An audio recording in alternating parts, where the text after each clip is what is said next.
Hello and welcome to another episode of the Ingenium Books podcast. I'm super excited about this one today. We are talking about immersive audiobooks. What the heck is that, you might say? We're going to answer that question.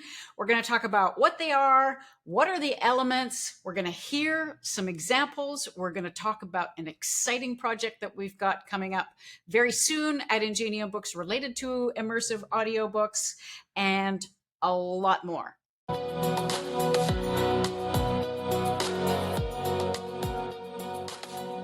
Welcome to the Ingenium Books podcast for the author, publisher, changemaker.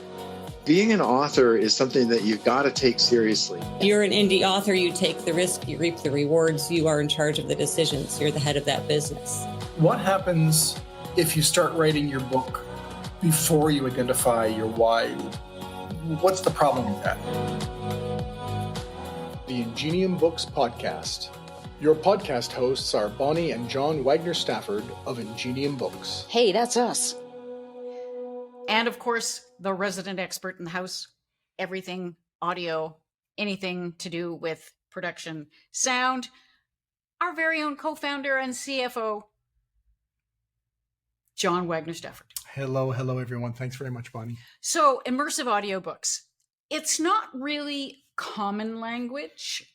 I had to look it up before this. I mean, we knew what we've been working on a project for a while here, so I knew what the elements were, but I didn't know what the label was. So, immersive audiobook. You may not even have heard of it, and if you have, maybe you don't know what it is. But let's start with what it is, John. So, what an immersive audiobook is think about an audiobook just quickly. It's dialogue, it's sound, it's a narrator talking, narrating the book, and usually one narrator. Yeah, one narrator usually through the whole book, and that's the way they started for sure. But the word immersive comes into play. So how can you be more immersive than a narrator? Well, we can add elements. We can add actually characters, multiple characters, multiple voices. We can add music.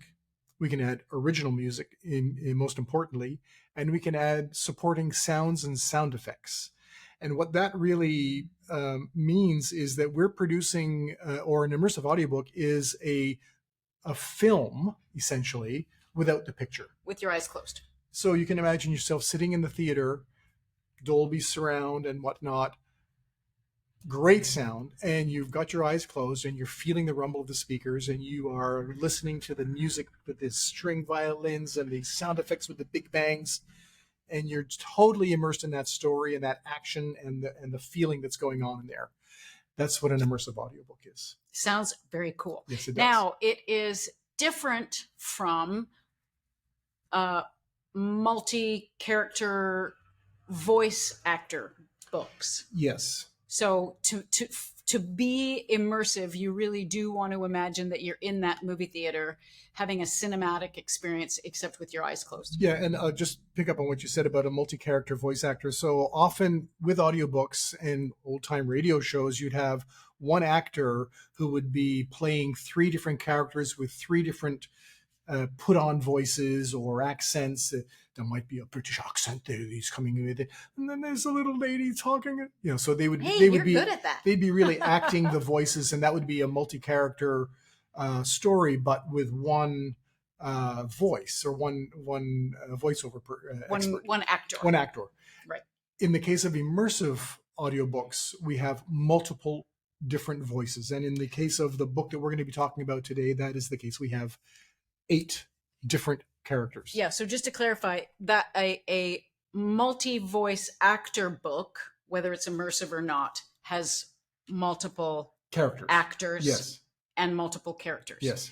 Or it may have one actor playing multiple characters, but if it has those other elements, the sound effects, the music, and the multiple actor / characters, that's immersive. That's immersive. Right. Okay. Exactly. So, can you talk a little bit more about those elements? You did describe them, and is there a level of importance?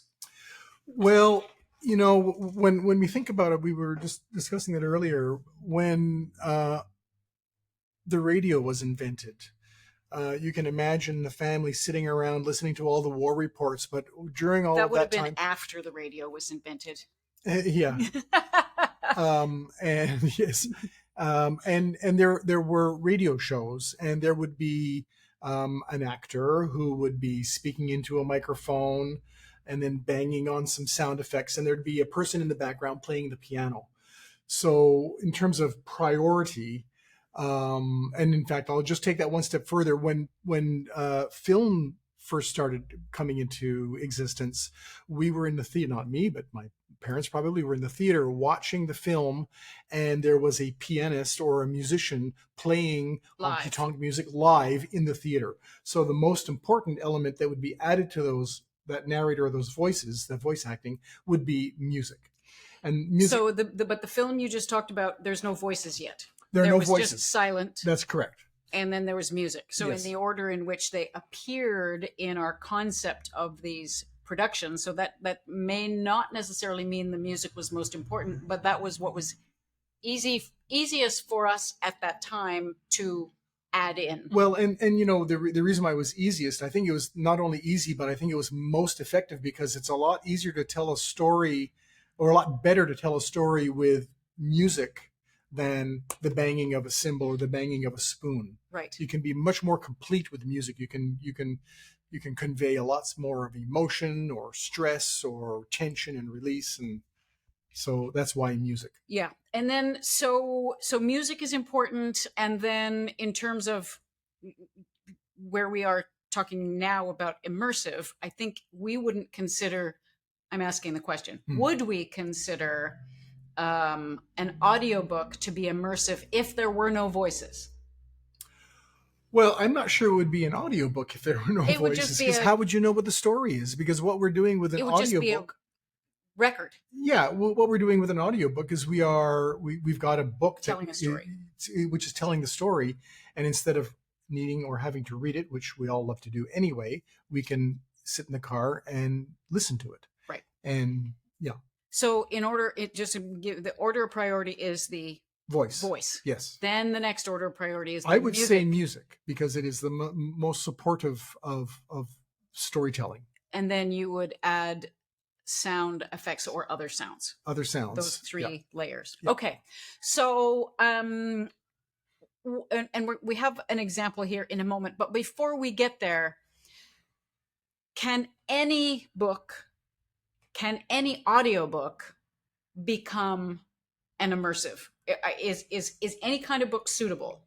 Yeah, great question. And my answer to that is I don't think just any audiobook can become an immersive audiobook. And there are many reasons why. One of the most, the ones that come to the forefront for me is, let's take a nonfiction, how to manage your company book. It's an audiobook. It was originally written as a paperback, and now it's an audiobook. And you've got some actor narrator telling you, open your page, get the right pens, buy this software. There's not an emotional story. There's not a story arc. There's no characters to develop necessarily. And there might be some excerpts with stories in there, which might lend themselves to music. But in general, I think that type of book is not conducive to immersive audio. Also, you probably want to, as we do when we're writing books, check in on who your audience is and make sure that if you're thinking of immersive audio books, is your audience going to embrace that immersive aspect of the audiobook? I would imagine in most cases, if the answer is yes, it's yes, but it's something to check in on. Yeah, I was doing a little bit of research before we started this episode, and I found, one place in particular where they specialize in publication of these immersive audiobooks. And I didn't go any further than to see the long page of the thumbnail icons for the types of books. And it was like, oh, that's a fantasy. Oh, that's a fantasy. Oh, that's a fantasy. So fantasy. And again, I didn't drill further to confirm that that's what they look like, but pretty clearly from. So that seems to be the kind of book that could, but it's not the only kind. Right. And, I'm going to just take a bet that why there's a lot of fantasies, because fantasy lends itself well to emotional music and big sound effects, and you don't necessarily need that to have an immersive audiobook, Right. in my opinion. Yeah. And so we are not in a position at the time of recording of this audiobook to talk about the marketability, or how much of a demand is there. That's we need to be looking at what is your book, what's the reader identification, how long is it, what kind of a story it is, what's the inside like, and kind of do an assessment like that. It's not the same as saying, oh, there's a big, huge growing demand for audiobooks, which is true, but we can't, from the position where we are now, tell you for sure that there's a huge growing demand for immersive. It seems to make sense. But I now want to talk a little bit about that music element. And we keep talking about, we're going to have this project we're going to talk about in a minute that we've been working on.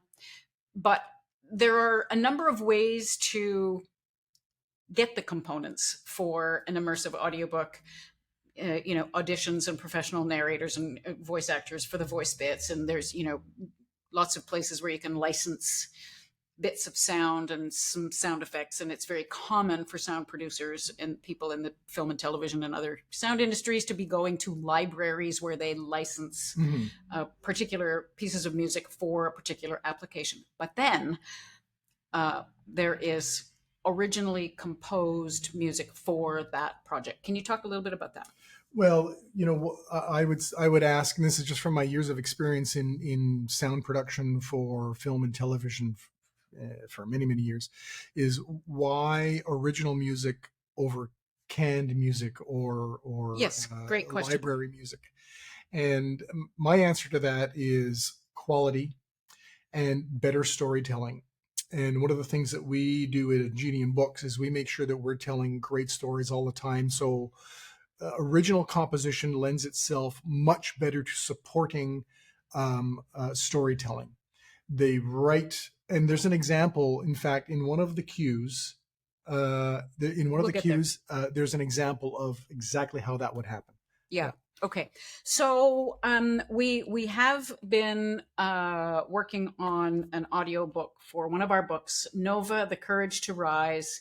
It is written by Tricia Jacobson with Marie Beswick Arthur. It's a lovely, delightful little book. It's a little 5x8. It's designed for an audience of late teen or early adult girls, young women.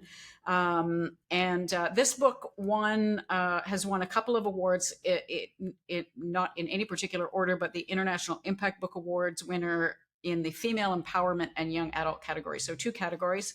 And I'm not going to read the back cover. I was going to read the back cover to tell you what kind of a book it is, but I realized that we have the first little clip that we're going to play for you. But it's a coming of age story. We have these 2 teenage girls, Stella and Aurora, who find themselves on an inner city camping trip, and then they end up on a quest for self-improvement. Yeah, self-discovery, self-improvement. Yeah, how to Yeah, and these 2 characters are, as many times in life, they're best friends, but they're opposites. Right. Which is kind of it's interesting. Perfect. It's great. It's perfect. Yeah, so there's a little bit of so the first little bit that we're going to play you is, if this just was a multi-voice actor book, which it is. We have 8 different voices, 8 different characters here, and that's a whole other conversation that we can have, and maybe we'll get into that a little bit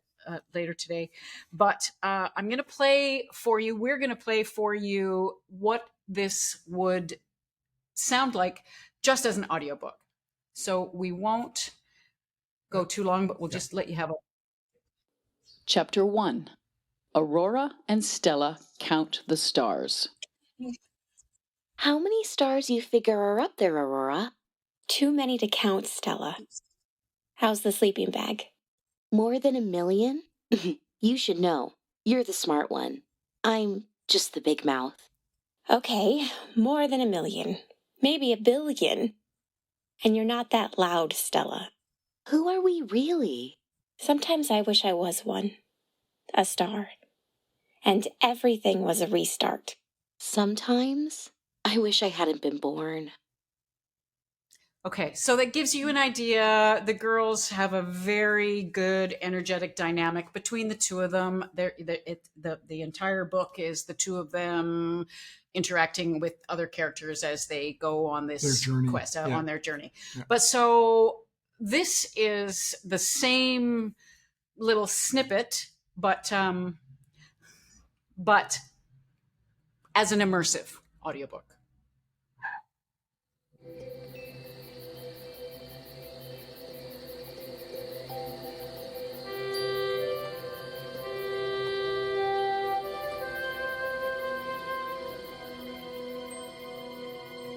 Chapter 1. Aurora and Stella Count the Stars.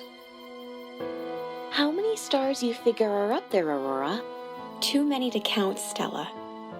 How's the sleeping bag? More than 1,000,000? You should know. You're the smart one. I'm just the big mouth. Okay, more than 1,000,000. Maybe 1,000,000,000. And you're not that loud, Stella. Who are we really? Sometimes I wish I was one. A star. And everything was a restart. Sometimes I wish I hadn't been born. Don't say that, Stella. Hey, shall I be mom? I love it when you're mom, Aurora. It's the best part of my day. Okay, close your eyes. All the way, Stella, no cheating. They're closed. Okay, I'm trusting you, Stella. Here we go. Yeah. So quite a difference. It's exactly the same content. It's exactly the same sections of this book. It's chapter 1, as you heard. And that is not canned music. That is not putting in some keywords into a search bar. That is, you have written that piece of music specifically for this book. Yeah. So tell me tell us what went into, how did you know what kind of music needed to be there at the beginning? Well,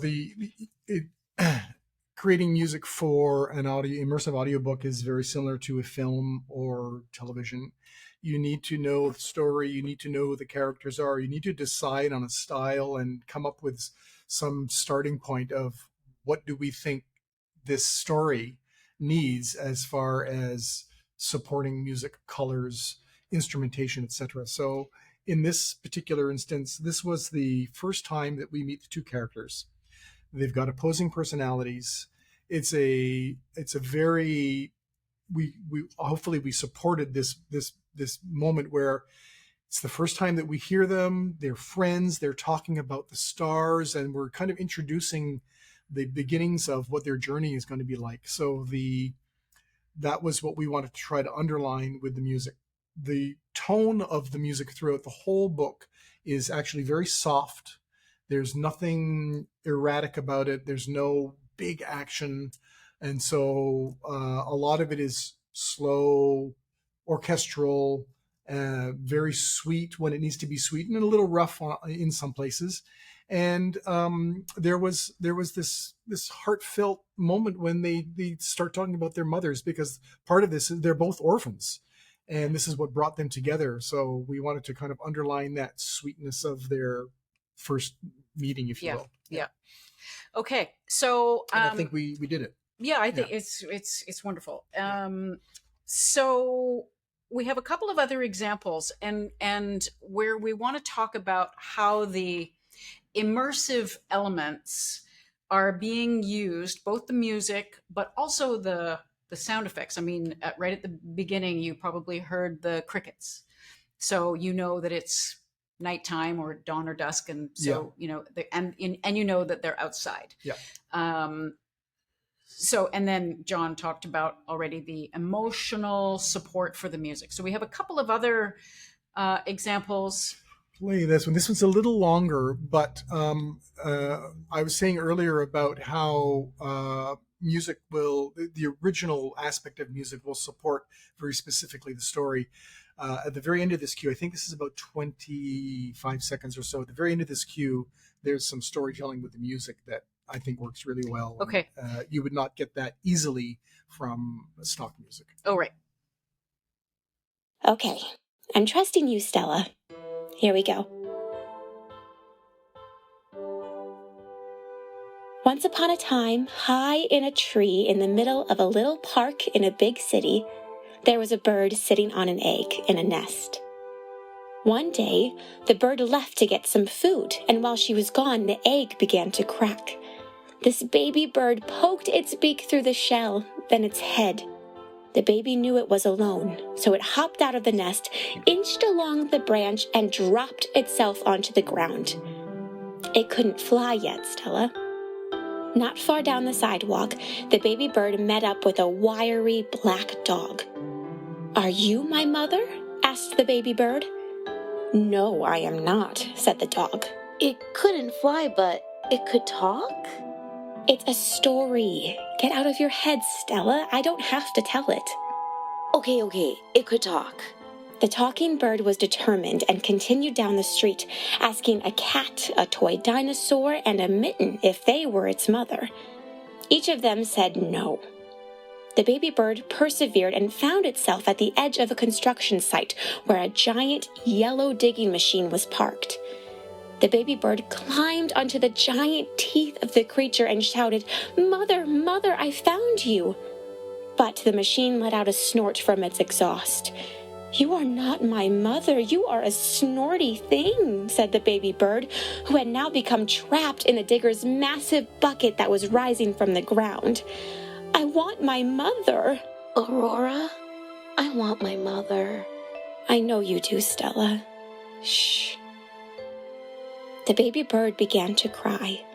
And at that moment, the baby bird saw the branches of the tree, and just as the nest came into view, the snort dropped the baby back into the nest next to its mother. The end.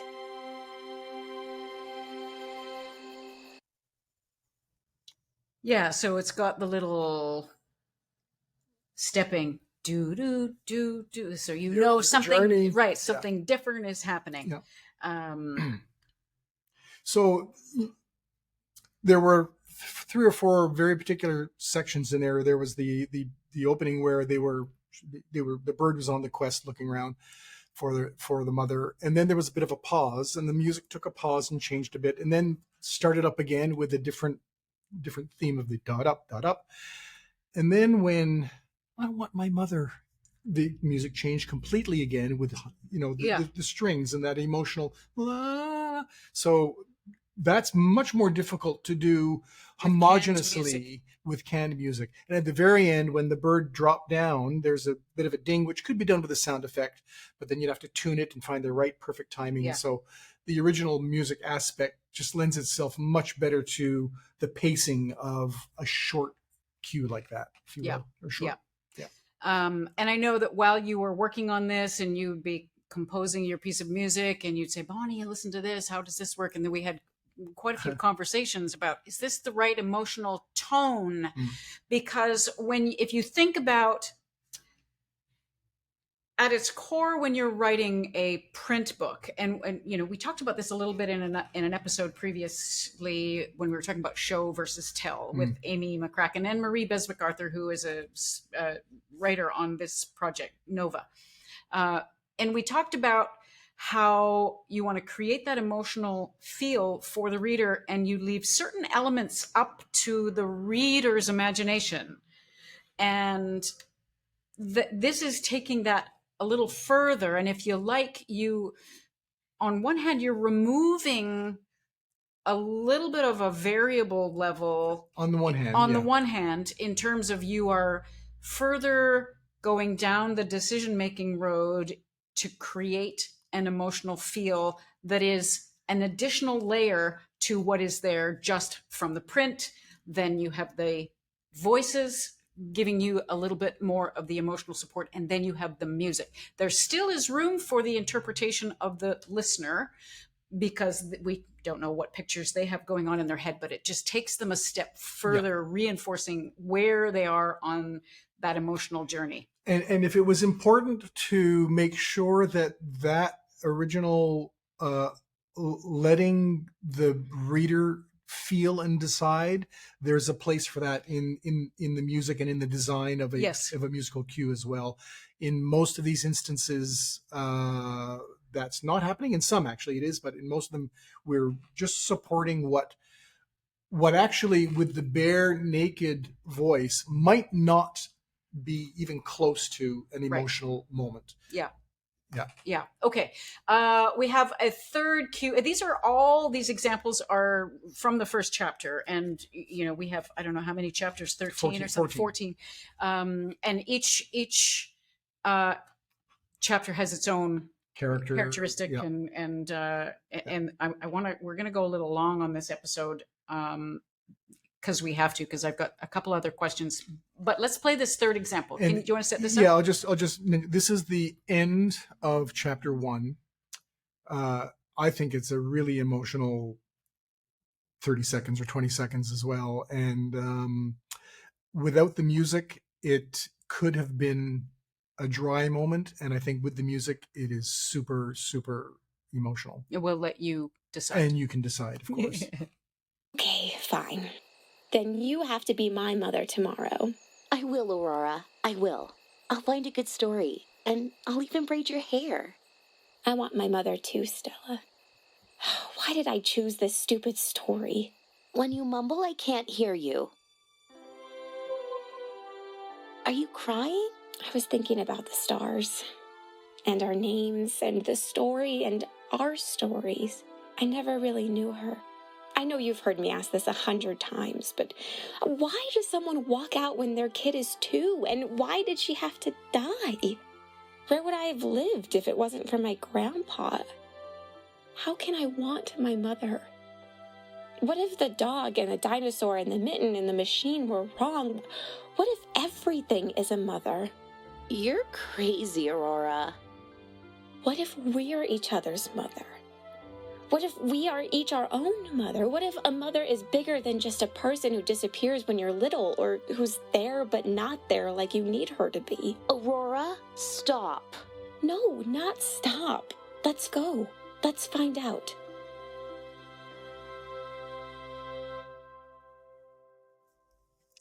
And so they go and they find out. Yeah. The rest of the immersive audiobook is all about them going and finding out. Yeah. So I wanted to talk about the voices. So it's got original music. There's sound effects that you've incorporated. In one of the later chapters, the girls are walking down a road. They've gotten off a bus, and so you hear those footsteps. And it's not overdone. It's just enough to give you the suggestion of the physical activity that's happening. So you've got the music for emotional support. You have sound effects to give support to the physical, tactical occurrences. And then when we were talking about doing this episode, we talked about, and I wanted to come back to this because it's what kind of story is appropriate to consider for an immersive audiobook. And you talked about character arc. Mm-hmm. Can you talk about that a little bit? Well, I'll start by saying, when we're designing music for an immersive audiobook and there are multiple characters, there are usually 1 or 2 principal characters. And with the music, we didn't hear a lot of it in chapter 1 necessarily, but you often want to associate an instrument or a color texture, if you will, with one character and a different one for another character. And so as that character develops and becomes stronger or weaker, or within the story, those instruments can change. So there'll be a theme, da da da da, and there'll be an instrument like a flute and an oboe or a clarinet, and then those elements will change as the character changes. And so we follow the story and build the musical elements with the character and with the overall story arc as well. If the story is getting darker, then the music will be darker. If it's getting tougher and or more positive, there'll be much more positive musical elements coming out as the story evolves. If the author of the book has not created a story with either a strong story arc or strong character arcs, can the music or the rest of the immersive sound elements compensate? I think in some instances it might. We were talking about this earlier. As a composer, I sure prefer to have a great story to write music to. It's not that it's easier to write music, but the overall result of great story and great music is super, super great. If you've got a story that doesn't have much of an arc, it might not need much of an arc. Right. Depending. That's what you said. Depends. Yeah. It depends. But if we wanted to, if it should have more of an arc, we could help it out with music in some circumstances. Depends on how long things are. So it can help. Yeah. Yeah. And more so music than sound effects in that case. Yeah. Right. So, but so if you're listening and you're going, oh, gee, is my story, maybe would it work as an immersive? That's one of the things you can kind of assess yourself is there a strong character arc. So, and in the case of Nova, the girls start out missing their mothers, not knowing why they've been left, and they're camping in the middle of a park in the middle of a city, and by the end of the book they're different people. They are. They have really changed and grown. And so you've got, for the immersive audiobook elements, you've got lots to work with. And of course, great dialogue that's written. But the last thing I wanted to dive into, unless you had any other thoughts, and we're going to be, as I say, a little bit over, but I wanted to talk about, so we've got 8 different voices, and we have the 2 main characters, or the two the 2 girls, Aurora and Stella. And can you just talk about how you worked all those voices and where they came from? And so in some of the research I was doing, the immersive audiobook producers seem to have studios, and they bring, all the voice actors and the elements of the sound into a studio. This is not how this happened. Yeah, well, so that often depends on money, right? And the plan of so just let the car go by. If you've got a bit of a budget and a requirement for 5 actors, and you bring them into the studio all at the same time, and this is what I used to do for a living, often in film and television, we would have people sitting in a high quality sound booth, and they'd be looking at each other, and they'd be reading and waiting and reading and waiting their lines, and just like on a film set when you're reading your lines and then the other person's answering back. In the case of Nova, we didn't have quite so much of a budget for that. So we were challenged with how are we going to do that, and we happened to find some amazing actors who, with some direction, and we really laid out the groundwork about what the requirement in the story was. They recorded these in their home studios. Each one of these people had their home studio. They're professional narrators. Out of their home studio. Out of their home studio, exactly. And Stella didn't have Aurora looking at her when she was wanting her mother. So she was really acting very well. And then we had to edit it all together. So with the actors in the same room, there's still a bit of editing, but a lot less. So there's quite a bit of editing to do with this piecing the timing and changing the timing of the original delivery because of the emotion or whatever. So we did a lot of editing. But I must say that everyone on this project did an amazing job of interpreting the character throughout every chapter. Even if their opposing character or the person they were having a conversation with was not in front of them and in the room. So thanks everybody for doing such a great job. Yeah, no, and I think the 2 main characters, it's like, oh my goodness. Yeah, it's like they were right there. It's like they were right there camping and they're sitting in front of the fire talking together. That's the way it feels. Yeah. So I think this is kind of, it's the first immersive audiobook that we've done at Ingenium Books. Hopefully, I'm sure it won't be the last.